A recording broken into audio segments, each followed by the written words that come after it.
नमस्कार. परत एकदा तुमचं मानवीज किचनमध्ये स्वागत आहे. आज आपण जबरदस्त टेस्ट देणारं आणि झणझणीत असं चिकन राईस बनवणार आहे. मस्त रेसिपी आहे. अगदी थोडक्या वेळेमध्ये होते आणि थोडक्या मसाल्यामध्येच आपण बनवणार आहोत. तर चला रेसिपीला सुरुवात करूया. सुरुवातीला आपण चिकन इथं मॅरिनेट करून ठेवूया. त्यासाठी मी इथं 200 ग्राम चिकन घेतलेलं आहे. त्याच्यामध्ये अर्धा चमचा हळद आणि अर्धा चमचा मीठ घातलेलं आहे. हे व्यवस्थित आपण मिक्स करून एक 10 ते 5 मिनटं झाकून ठेवूया. सुरुवातीला आपण आता कुकर गॅसवरती ठेवायचा आहे. त्याच्यामध्ये मी 2 चमचे तेल घातलेले आहे. तेलाबरोबरच आपण इथं तुपाचा पण वापर करतोय, तर मी 2 ते 3 चमचे इथं तुपाचा वापर केला आहे. तूप बिलकुल ऑप्शनल आहे. तुम्ही फक्त तेलामध्ये बनवलं तरी चालेल. आता इथं थोडेसे खडे मसाले आपण तेलामध्ये ॲड करूया.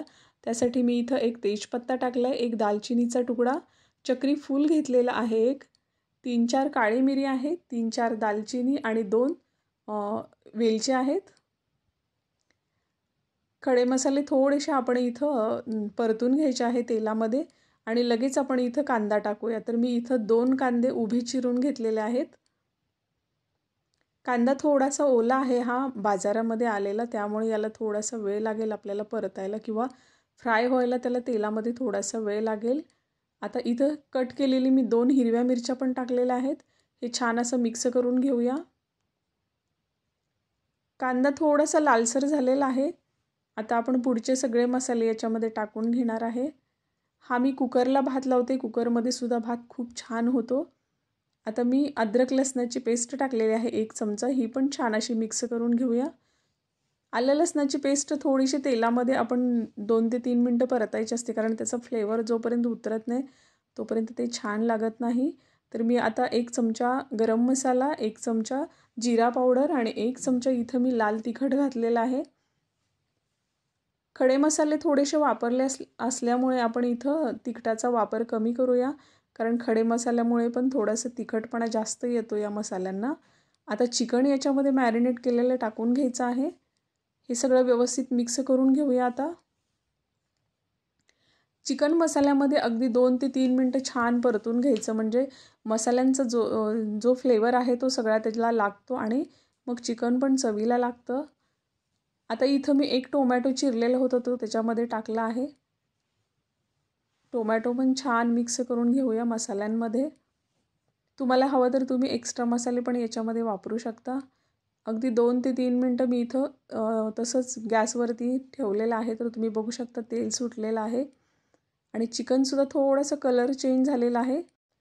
आता थोडंसं एक्स्ट्रा फ्लेवर यावा म्हणून याच्यामध्ये आपण दह्याचा वापर करतो, पण मी इथं दही न टाकता दुधावरची साय वापरली आहे. ही आपली ताजी दुधावरची साई आहे, जे आपण दररोज दूध वापरतो त्यातली.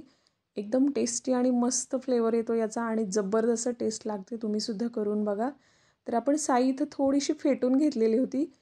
फेटलेली साई त्याच्यामध्ये वापरायची, कारण डायरेक्ट जर टाकली तर ते फुटण्याची शक्यता असते मसाल्यामध्ये दूध, त्यामुळं थोडीशी फेटायची आणि मग त्याच्यामध्ये टाकायची. आता तांदूळ मी इथं 2 कप धुवून चांगले स्वच्छ भिजत टाकलेले होते.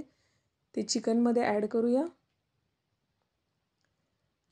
आता थोडंसं याच्यावरून मीठ घालायचं आहे, कारण ऑलरेडी आपण अगोदर पण चिकन मॅरिनेट करताना मीठ घातलेलं होतं. त्यामुळे इथं अगदी अर्धा चमचा एवढं मीठ टाकूया, म्हणजे जास्त खारट पण होणार नाही.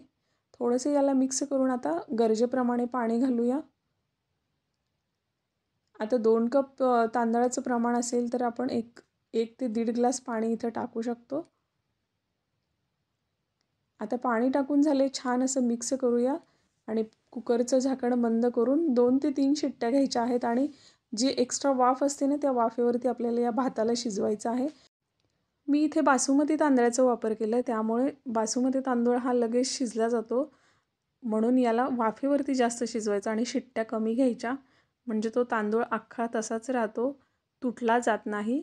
तर तुम्ही बघू शकता शिट्ट्या मी 2च फक्त घेतलेल्या आहेत आणि वरची जी वाफ होती त्या वाफेवरती मी चिकन आणि भात शिजवून घेतलेला आहे. अगदी मोकळा झाला आहे, बिलकुल गिचगिचीच नाही आहे आणि पाणी पण व्यवस्थित पडलेलं आहे. जास्त पाणी झाल्यावर सुद्धा भात गिचगिची होतो आणि बिलकुल मोकळा होत नाही आहे. तर अगदी बिर्याणी खाल्लेल्याची तुम्हाला इथं फिलिंग येईल. कुकरमध्ये झटपट भात होतो आणि जे बिर्याणीला मेहनत लागते त्याच्यापेक्षा कमी मेहनतीमध्ये आपण असा कुकरमध्ये भात बनवून खाऊ शकतो. गडबडीच्या वेळेस किंवा पाहुणे आलेले असते तर तुम्ही हा उपाय जरूर करून बघा. जशी टेस्ट तुम्हाला बिर्याणीची येते त्याच्यापेक्षा डबल टिब्बल टेस्टीने हा भात होतो. जर तुम्हाला माझी ही रेसिपी आवडली असेल तर चॅनलला सबस्क्राईब जरूर करा.